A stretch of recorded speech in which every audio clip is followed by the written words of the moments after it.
Good afternoon, everyone. Thank you so much for joining us for our WHAM Earth Day celebration. I see some people trickling in. Shout out to the Coachella Valley Unified School District. Thank you for being with us. Also, the students in the Tustin Unified School District, thank you so much for joining us. We'll go ahead and get started. Can we go for the next slide, please? So, what is Earth Day? Earth Day is a day of action to change human behavior and create global, national, and local policy changes. Next slide, please. Here I have my colleague with me, Marco Domer. He is an air quality inspector in the Office of Compliance and Enforcement. Hi, Marco. Welcome. Hi, how's it going? Everything well? How are you? Good. So I'm Marco Domera. I'm an air quality inspector with the Office of Compliance and Enforcement. Um, I'm a part of the Area Sources Special Operations and Investigations team. And really, this journey started back in high school, back when I didn't know what I wanted to major in college. And that's when I took my AP Environmental Science class back in my junior year of high school. And everything just clicked with me, where I really found a love of environmental science. And fast forward a little bit later, I got into the University of California, Santa Barbara, where I majored in environmental science. And in doing that major, I also took an air quality class, and that is when I found out that the state of California is comprised of several different air districts. And the one that I grew up in, the district that I grew up in, was South Coast Air Quality Management District. So I thought I'll go ahead and apply for the inspector position, and I managed to get it. And then I started off in the industrial team in the LA County area, in downtown LA, South LA, and did several compliance inspections, handled several different complaints. And then I transferred over to the area source and special operations and investigations team, where I am now. And I've been here in this team for about 3 years. And in total, I've been in the district for more than 5 years. Next slide, please. So where does South Coast AQMD come in? South Coast Air Quality Management District's mission is to clean the air and protect the health of all residents in the South Coast Air District and Coachella Valley through practical and innovative strategies. This includes regulating stationary sources, compliance and enforcement and permitting. So we issue permits for regulated businesses, and we also ensure that regulated businesses are in compliance. Public engagement, which this is comprised of handling and receiving complaints from the public. Also, we provide small business assistance, provide public policy, and also engagement through spreading awareness on air quality issues, including health impacts and what we can do to help improve air quality.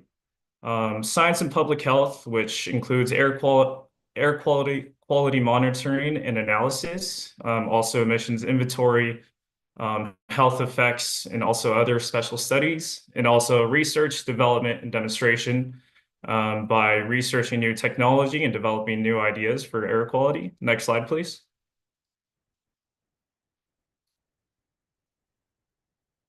Oh, my camera's frozen. Some air quality concerns, air pollution concerns. The region is home to nearly 17 million residents, about half the population of the state of California. On Earth Day, we recognize the importance of healthy air quality and take action to clean the air that we all breathe. Our region suffers from some of the worst air pollution in the nation. Over 12 million vehicles, including hundreds of thousands of diesel vehicles in our district. We're also home to the twin ports of Los Angeles and Long Beach, where more than 30% of the nation's containerized goods enter. Next slide, please.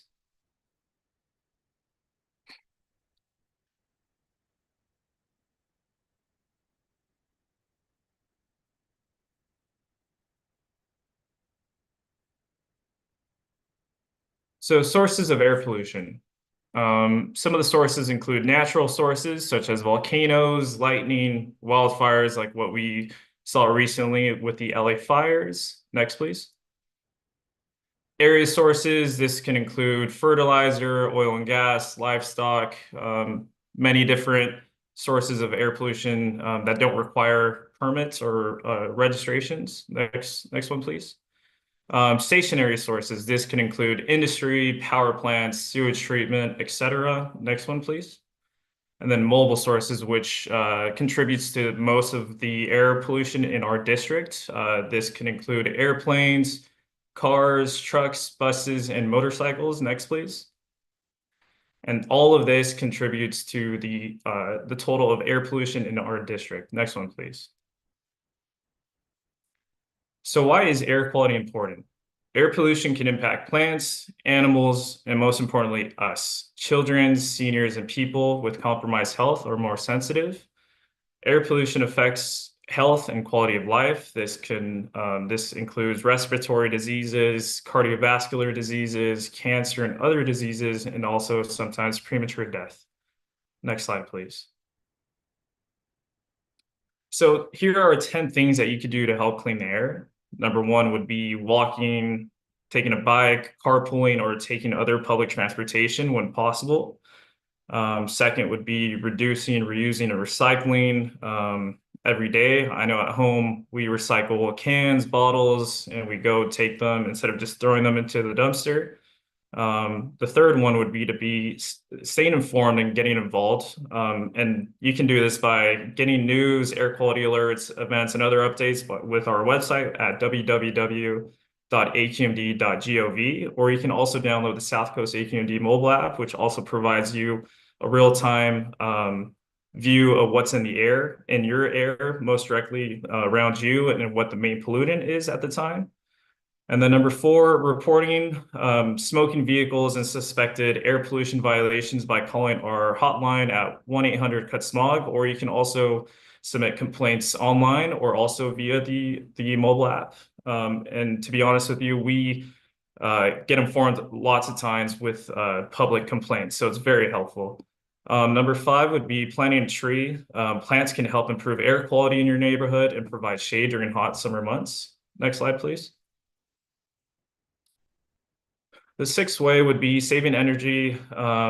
Saving energy also helps reduce air pollution. Turning off the lights when you're not in the room, replacing incandescent lights with fluorescent light bulbs, and also unplugging appliances when not in use.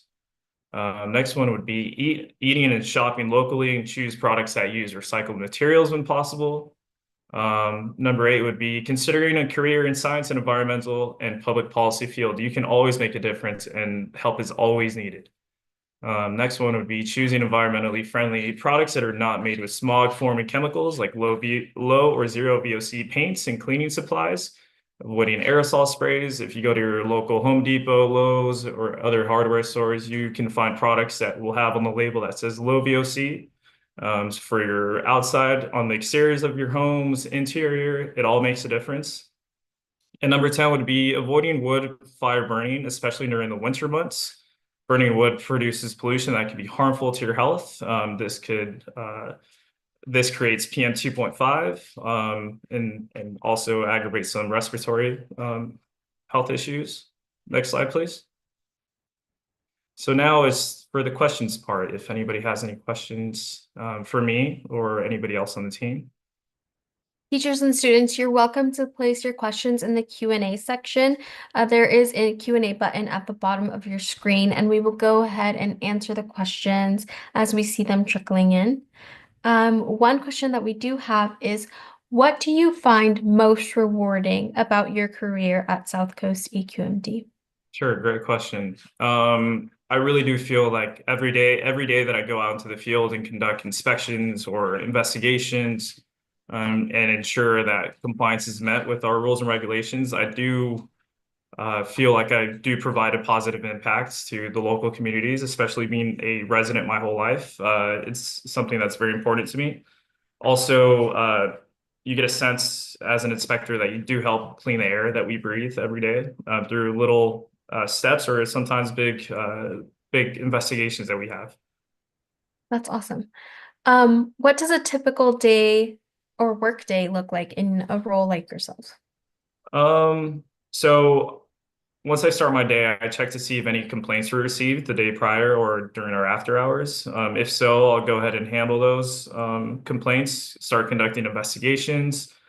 Um, Even with complaints or no complaints, I'll go out into the field and conduct my own compliance inspections and investigations. Once I do that in the field, I'll head back to my office where I'll complete my reports in a timely manner. And also, if any enforcement action is needed from those inspections, I'll go ahead and do those either by issuing what's called a notice to comply or a notice of violation. Awesome. And what are some traits that you say would make a good air quality inspector? Definitely time management skills. It's we get thrown a lot. There's a lot of stuff happening in our district at one time. So if you're an inspector handling multiple investigations, it's good to have good time management, prioritizing different things, being able to balance everything at once. Also having good communication skills, not only with our team, but also with the public. We meet all walks of life, so it's important to be able to also to communicate well with them, but also to be able to listen as well. And then how many and what kind of certificates or degrees do you need to work in a position like yours? So a bachelor's degree is recommended. It's not required, but highly recommended. So, for example, for me, I have a bachelor's of science degree in environmental science. And also, if you're bilingual or know any other languages, it's also you could also get a certificate of biliteracy, just with a test. So, for example, I also speak Spanish, so I took that test for the seal of biliteracy, which is extremely helpful, especially when I started out in LA County. Multiple businesses and the community there, many of them spoke Spanish, so that was extremely helpful. I know some of my team members also speak Mandarin, which is also very helpful. Also, not often, but also some French, some German out there in the field. So the more languages, the better. And also, you can get that again, the certificate. Um, Also, once if you were to become an inspector, you could also get certificates in being able to read smoke, being able to identify if it's in violation or not, why the smoke is a white color, why it's a dark gray color, being able to distinguish if it's water vapor or if it is smoke from wood burning. So you can get a certificate in that, and there's also plenty other opportunities for certificates in a for different teams. If someone wanted to pursue a similar role, what kind of pathway should they consider for college or maybe an internship? Like, do you think there's a specific Um, degree? Yeah, no, definitely. Environmental science is the first one that pops into my head. Environmental science, environmental studies, also any different other STEM majors such as biology, human bio, chemistry. I know some of my team members are biochemists that they went to study for at different four-year colleges. They're chemical engineers.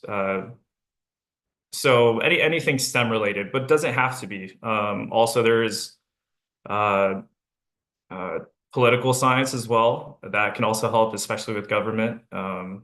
So anything really, to be honest. Okay. And what kind of equipment or technology do you utilize in your role? Um, I know other teams outside of the air resources team, they do use other air reading devices. I know personally, some of the more immediate tools that I use could be a wind speed reader. So you just hold up this device which tells you how strong the wind is in miles per hour and also what direction, which is extremely helpful if you're detecting an odor and you want to know from where that odor is coming from. That could be extremely helpful. We also have sometimes I've used in the past what's called a Jerome meter. It reads H2S in parts per billion. You just hold out the device and it shoots out a number and it tells you how much of H2S or methane gas is in the air. Um, so I've used those in the past, but really it's just ensuring compliance with our rules and regulations. Awesome. And what is your most memorable experience while working? Um, My most memorable experience. I think it would be there's a point in time when there's many high profile cases and just being able to be a part of those cases, which back in college, we went over several case studies in my air quality class where you learn about what caused it, how it was found out to be an issue, how it was resolved, and then now being a part of the working force every day, being a part of those case studies as it's happening, I think was really rewarding and something that I'll remember forever. Just being a part of those, what I call future case studies that a student right now in UC Santa Barbara is probably going over some of these case studies that I was a part of.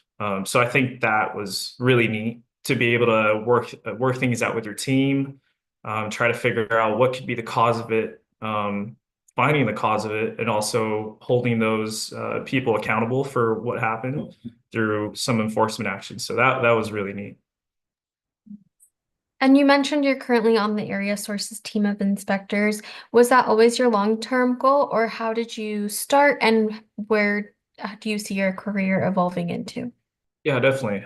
So when I first started, I didn't really have an end goal. I really just wanted to get a foot in the door and get an idea of what South Coast AQMD compliance and enforcement was all about.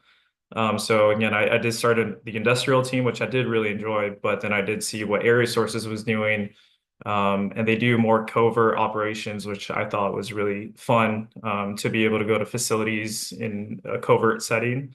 Was a really fun idea of mine. So I transferred over, and I've been enjoying it ever since. My end goal right now, would be to just keep working, get more experience, get more investigations handled, being a part of solving some problems in our district as they come.